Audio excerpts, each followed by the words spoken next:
Hey there, this is LA Calling, and you're watching Brutally Delicious with Bruce Moore.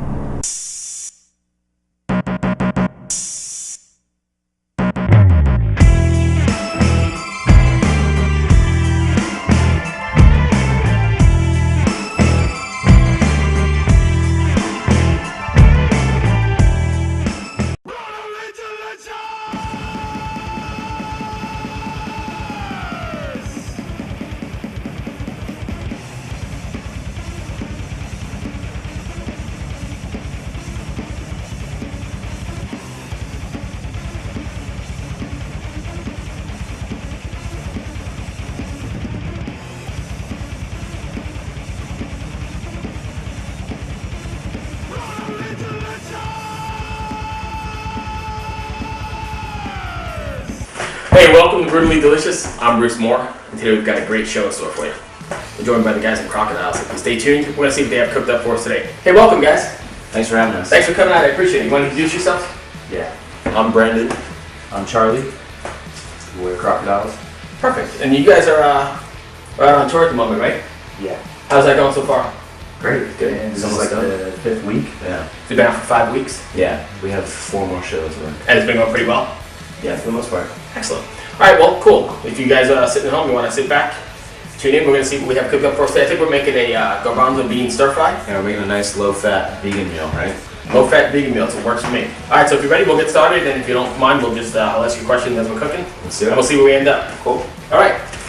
So how do we get started? I know we've got some... We're going to cut some of these... Right, we got some zucchini. I'll tell you what, if you don't mind, I'll delegate. Cool. We're going to cut those guys up. We need to cut some tomatoes up, and I can do that, and we'll talk as we go along. And I'll give you something to go in a minute. Do you mind passing me a knife? Is that going to work for you? Yes, it will. Perfect. Alright, cool. So, now that your record, Crimes of Passion, has been out for a little bit of time, how do you guys feel about it, and are you satisfied with the outcome? Yeah, definitely. I mean, we have another album recorded, actually, already. A newer one, but in terms of what we've released, I think it's our best. Strongest work. What's your writing process like? Do you guys all write together? I mean, is it more in the efforts of one particular member of the band? No, he and I do the writing, and we live in different cities, so we just send each other demos of ideas or riffs or snippets of lyrics or whatever. Right. And we get together for about a month in the winter usually and hash out those ideas. Okay, so you actually do the traditional thing eventually? I mean, it's not just all by emails that we get this write on acoustic guitars, and have skeletal versions of the songs, and then get together and, this will be the bass line, this will be the riff, And so then you just sit in the room and put it all together and go from there? Yeah. So when you guys write, I mean, I know you're all writing together, but are you writing with the live setting in mind? Like how it's going to come across on stage? Or are you writing a song just for the song's sake? For the song's sake. Yeah, we just usually prep for tour, when it's upon us. Like when we're writing, we're just thinking about the song, really. Not even necessarily about the instrumentation of the song sometimes, because that is usually what happens when we get in the studio with whoever is producing it, and then we talk about what we want to do with it and how we're going to change it. So, do you find then that it's difficult to translate what you've written in the studio to the live setting? Because there's so much going on. I mean, you could add so much in the studio. Sometimes. Right? I mean, most of the songs are pretty adaptable because they're written in a simple way, but there's definitely songs in the catalog we've never played live. A lot of it's down to maybe budget. Yeah, some of them are harder to replicate live than others, but we figure that out when we start practicing for a tour. Right. For the most part, though, they're all sort of adaptable. Okay. So no big deal. And obviously bring other people with you when you're on the road as well. It's not just you two guys. Yeah, we usually do a 5-piece lineup. This tour is just 4, but in general it's 5. Some of the songs we have the money, we probably have like 7 or 8 people on stage. Right. And you'd be traveling in the bus and not moving in the van. Yeah. Sure. Absolutely. How does it make you feel when the energy and the power you envision in the studio comes to life in front of a live audience? I guess you feel better, yeah. I don't know. I mean, it's different. We don't have like a really big production. You know what I mean? So I'm sure our songs could sound a lot better if we had, you know, a sound guy traveling with us and stuff. You know. So I imagine it could sound better. I don't know, but it's fun playing new songs. You know, it's definitely exciting for a while. Right. But still, I mean, when you're out there and you're playing stuff you envisioned in the studio and you're getting and work so hard on, when you play it and the people are getting into it, that's got to be a great big payoff, right? Yeah, definitely. Yeah. Okay. Absolutely. What are there any tracks on Crimes of Passion that are favorites, personal favorites, or good stories behind them? I like Cockroach, which I think is the third track maybe, and that was written in, well, it was started in Mexico City, which is kind of cool. The main riff, was something he wrote for a band we tried to do in San Diego before Crocodiles that never ended up happening. So I wrote a chord progression around it, and in Mexico City, we were just in a hotel room. Were you on tour there, or just vacationing? Or? We were playing a show. I think he and I went out like a day or two early to do some press. And so, I'm sure probably fueled by tequila, we had some writing sessions in the hotel room. And yeah, kind of sorted that song out a little bit. I like that one a lot. Okay. It's got some Latin flavors to it. So you mentioned you wrote that one in Mexico City. Then, so when you're on tour, do you find the time to actually do some writing when you're together, or is it just too busy, you don't really do too much of that? Not that much. He does more than I do in terms of writing on tour.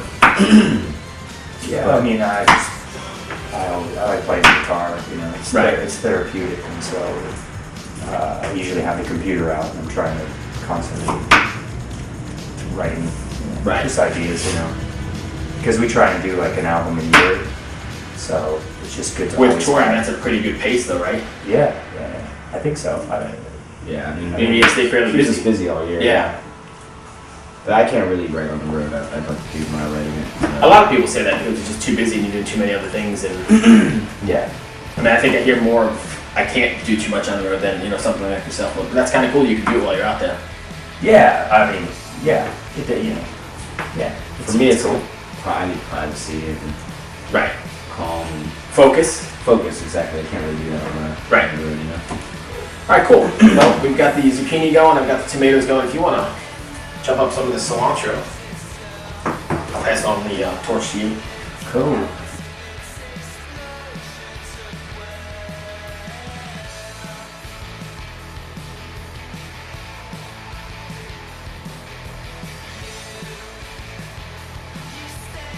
Let's go ahead and we'll start cooking, and then we're going to put some of the some olive oil in here, and we're going to get everything in. So we've got about 2 tablespoons of olive oil. We'll let that heat up for a second. Garbanzo beans. We've got 1 can. We can go ahead and throw the zucchini. And I have a there on here. That holder right there. And we're going to throw in the cilantro. And a little bit of basil. You getting this all calm? Yeah. Chop.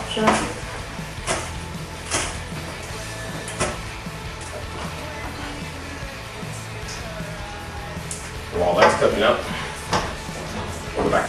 Let's give fans a chance to get to know you guys a little bit better. If you were stranded on a deserted island, it could only take 3 records for all of eternity, assuming you had a solar-powered CD player, what would they be? I think I'd get a lot of fun with a decision like that. But, I know it's for the moment, and it's tough. There's a lot of good ones out there, but there's got to be some that you can hang on to and go always in rotation somewhere along the way. Yeah, maybe Ramones Leave Home and Ramones Rocket for Russia. Supreme's Greatest Hits. Really? Yeah, I think so. I love the Supremes. Velvet Underground Loaded. I don't know. It's too hard. I'd probably make 3 mix CDs. That's a good one too. I've had people come in and say, "Can I use box sets? Do box sets count?" What about yourself? I don't No, I'd probably pick like 3 reggae albums. If I'm on a deserted island, I don't know if I'm going to be listening to anything too rowdy, you know? Yeah, I mean, I guess I could say maybe one reggae for my case would be something just to mellow out and whatever, but definitely I don't know if I could do reggae the whole time, but that's cool. So along those same lines, what would fans be surprised to find on your iPods? Is there anything, or MP3 players or whatever you've got? Anything really surprising? I think they'd probably be surprised by most of our tastes. Playlist? I mean, we listen to primarily reggae and 60s soul and stuff like that. Do you really? Yeah. I mean, we listen to loads of punk and stuff like that too, but the bands that people hear in our band aren't typically things we really listen to that much. I find that quite a bit. I mean, you know, I do a lot of bands come in here, and we get a lot of death metal bands, and but people think they're listening to death metal all week long on tour. And that's so far from the case. People come in here and listen to country and classical, just to detach for a little bit. Well, you're surrounded by your scene, you know, right? Whatever. If you're on tour, you know, it's all day, it's all the time. So of course you don't want to listen to that stuff when you're in the band, you know. Right. All sorts of stuff. Country, old country, loads of reggae. All country, is that what you said? All country. Old country. I still, I've actually moved to Richmond about 9 years ago, but I'm in like country capital outside of Nashville, and I still can't. I guess I just don't understand it enough to. I don't dislike it. I don't understand it. I don't think. You don't like old country? Maybe I don't know enough about it, or maybe I've not heard the right stuff. But no, the stuff. I have a pretty open mind. I can listen to just about anything. I mean, obviously I have preferences for heavier things, but definitely maybe I just don't get it. But I know a lot of people come through and they don't like the old Johnny Cash. It's really good. Hank Williams. Is it? It's really good. I'd take Hank Williams. Yeah. 36 to the island. See, what would do one of the reggae ones then? Yeah. That's some country. All right, so we mentioned PG-13. Sticking along those lines, any good stories? Anything strange or odd that I'm sure you have that happened on the road that PG-13 you could share with everybody watching at home? I'm going to start this while you're thinking, while you get the filter on. I mean, he and I, we started playing music together, I don't know, 15 years ago or something, so we've got so many stories. I mean, it's, you know... Not one that this pops would be out. like Not one that pops out. Yeah, we had an altercation with Justin Timberlake once. Really? At a hamburger place in LA, yeah. We called us some choice non-PG-13 names. That was cool. It was him and Cameron Diaz. Cameron Diaz put her chewing gum in our French fries. Really? See, that's a great story. That's what I'm talking about. That's PG-13. It's beautiful. Well, some of the stuff that came out of Justin Timberlake. Oh, I'm sure. Right, not PG-13, but still, I mean, that's a great story for the people watching at home. Yeah, I mean, basically, this wasn't Crocodiles, this was an old band. But we had played a show about 2 hours northeast of LA. And we're going back to LA to stay at a friend's house, and stopped at this place called Astro Burger at about 2 in the morning when the bars were letting out. And we were really poor at the time, so he and I were sharing French fries, and Justin Timberlake and Cameron Diaz came in. Cameron Diaz was completely wasted.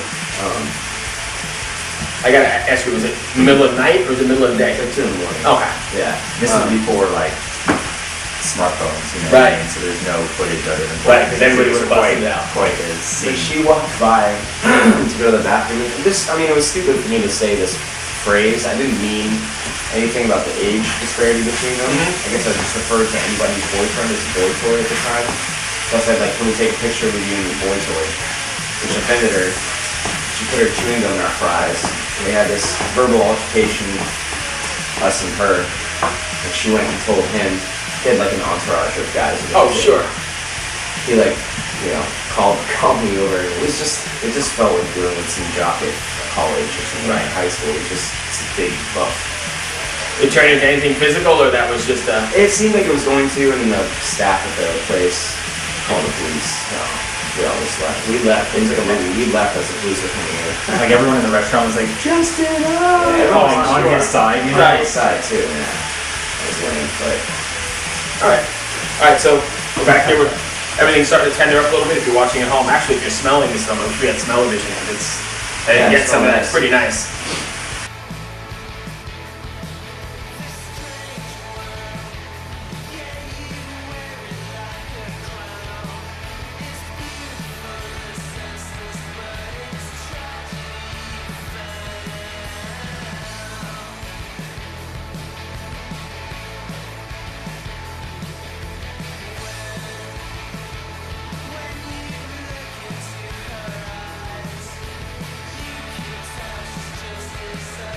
All right, so we're back again, and again, the aromas are pretty fantastic. I don't know if you get some of that, but we've added about 2 cloves of garlic, a little bit of pepper, a little bit of oregano, and everything's starting to melt down pretty nice. In a few minutes here, we'll add the mushrooms, and we'll go from there.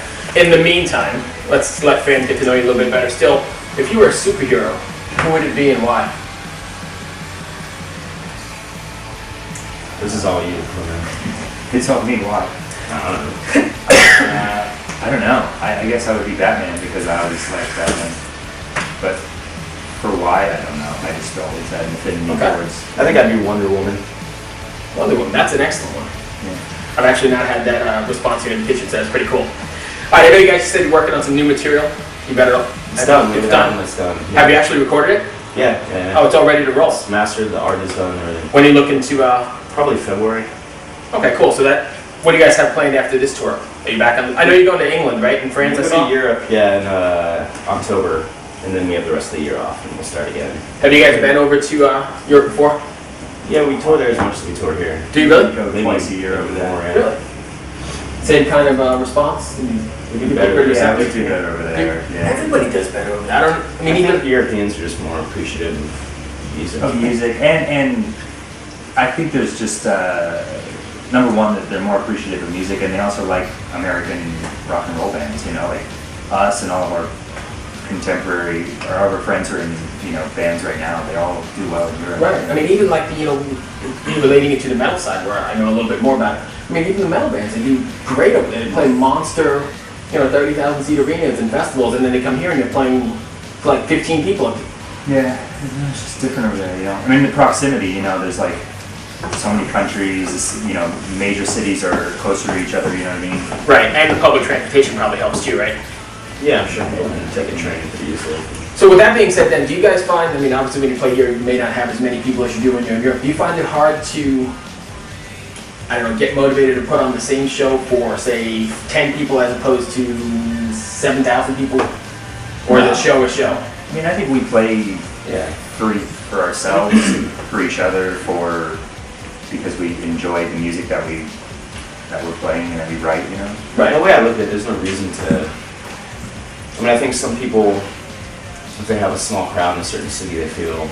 Some bands probably feel like resentful, but I think that's stupid. Like those 10 or 15 people are your fans. And they've spent their money to buy the ticket and do the thing. So yeah, I agree. I was just wondering though, I mean, do you find it hard to get yourself motivated to get out there and play? That's only 10 people. No, I just want those 10 people to enjoy themselves. Right. I mean, we made a choice to go and play concerts and be in a band, and if you're backstage and you're there and you have to go out and play, there's nothing you can do about it, even if you are in some sort of bad mood, Right. You got to go and play and put on a good show. Right, because like you said, those kids have paid, spent their money. I mean, some of them, obviously are really, inspired by what we do. So Yeah, I mean, we respect our fans, Right. I think part of treating your fans with respect is not punishing them for being The only 3 people in the crowd, right? If anything, you should be grateful to them that Right. they're the 3 people that are there, Okay. All right, cool. So at this point, I think we're going to add some mushrooms in. It was about a cup of mushrooms. If you're watching at home. You guys aren't opposed to mushrooms, are you? I'm pro mushroom. Pro mushroom? Oh, Something yeah. that's They have all psilocybin in them? No, not those kind of mushrooms, but we're going to add them anyway. We'll let that cook down. So you guys have been at this for quite a while now. Did you ever imagine you'd still be doing it? Was there a plan B, or were you all in and this was it? Yeah, we're not really plan B kind of people. This is it. For better or for worse. Same view, you're all in? Yeah, of course. I mean, when you started, did you ever imagine however many years out now? 9 years out, 10 years out? Still doing it? Crocodiles has been around for 6 years, but he and I have been musical partners for like close to 15. 12, 15. I don't know exactly. I don't know when our anniversary is, but it seems like yesterday. Yeah, I mean, I suppose we're doing the things that we sort of hoped we'd be doing when we were teenagers, Right. Traveling, not working conventional jobs, and Right. having something a little bit more adventurous. Yeah. What we want out of our lives, I mean, we get to travel. We go to Right. exotic cities. We record in various cities around the world. You know, That's it's pretty great. awesome, right? Yeah, definitely. So when you're in the, I know you're doing this obviously, but when you're in those cities, do you have time to actually get out and see some stuff, or is Yeah, it seems the sometimes. tour plan too much? And what about food? You get to check out some of the local. Yeah, I love checking out local cuisine. We do, and a lot of, if you tour, say Europe twice a year, you might not always check out a city, but if you go enough times year after year, and it all sort of adds up to, getting a more full-scale experience, I guess. Right. It depends. You know, sometimes it's a long drive. You show up, you got to go straight into the sound check, and then Right. then you've got like an hour. And you may not even be in the city. It depends. Other times We we try, try like though. a day off. We've had days off in Rome and Paris, and I mean, a day off in Rome is like Yeah. bonus city, right? I mean, you yeah, can it's see amazing. And you can see a lot in a day if you Set your mind to it. Right. You're motivated to do it. And if you have the cool thing about meeting people on tour is, or about I guess traveling and being a musician, is that people you meet are into some of the same stuff you're into, and they're usually pretty jazzed to show you their city. And with the with Facebook and everything else, I mean, they know you're coming, so you can kind of that's Yeah. set up ahead of time, probably, right? Yeah. That's kind of cool too. Are there any places that you'd like to get to that you haven't gotten to yet? We've only been to Tokyo in Asia, so I'd like to see more of Asia. You actually played in Tokyo? Yeah. What was that like? It was amazing. Was it? Yeah, the food was amazing. Right. And I know the crowds out here are pretty good over there as well. Yeah, the crowd Especially is, for there was American only music. one show, but the crowd was really cool. That's pretty wild. Yeah. Did you get a chance to explore it at all? Yeah, we were there for 3 days. We did our best. Right. The, I know- the flight there is pretty extreme. So I'm sure it's like 20-something hours, right? Something like that. 18. Yeah, 18 hours. I know a lot of other markets, like India's opening up to a lot of metal bands and hard rock and punk kind of stuff, and even South Africa and those kind of places. Yeah, I'd love to do all that. I mean, we've done Mexico City, but we definitely want to see. Now, I've heard Mexico City crowds and all kinds of music are pretty cool, It's right? the best, yeah. Yeah, they're one of the best in the world. So yeah, I mean, we'd like to see more of Latin America. I have a real good friend of mine from Cell Dweller. I don't know if you guys know who they are, but he does really well. Does hardly there's anything here. You go see him, and there's maybe 10 people, but down in Mexico City, I mean, packed all Yeah. the time. Yeah, the same thing. I think that because maybe Americans are spoiled to some degree with live music, and I think that some of these cities they don't have bands coming every weekend. per se. Right. I get maybe Mexico City does. It's pretty Right. with it culturally, and in fact, it's probably leading a lot of other cities. It's probably ahead of a lot of other cities culturally speaking. But for whatever reason, there's a lot of kids that come out that are really excited. Right.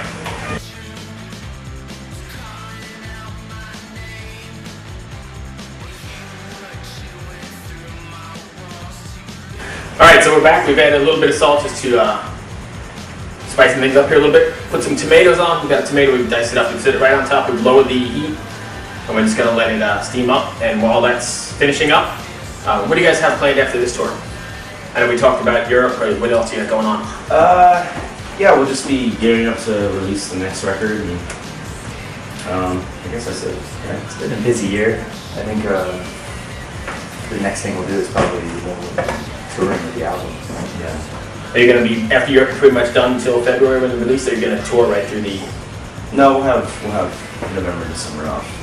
good to recharge and finish up the Recharge, get our marbles back together, my heads. Okay. And if fans at home who've made it this long and are still hanging with us, how do they get in contact with you? All the usual outlets? 917-6. No, just kidding. We have we have a Facebook. People can always email us. We tend to return emails for the most part, which is Crocodiles with 3 C's, CCCROCODILES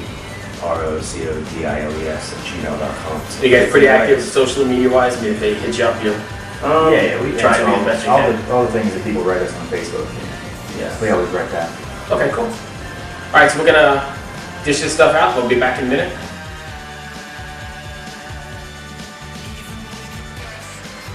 All right, so here we are at my favorite part of the episode, the eating. And it looks fabulous. It smells even better. I wish you guys were all here. But since you're not, we're gonna go ahead and give it a shot. You ready? Yeah. Let's see what we made.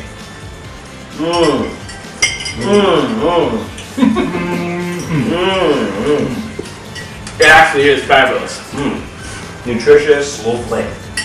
delicious, brutally delicious. How Brutally does it delicious. taste, Robert? Fantastic. Fantastic. You heard it all the way from Manchester. Actually, it's really, really good. You guys need to try this at home. And like you said, it's healthy. It was pretty quick and inexpensive. Thanks for joining us here on Brutally Delicious. I appreciate it.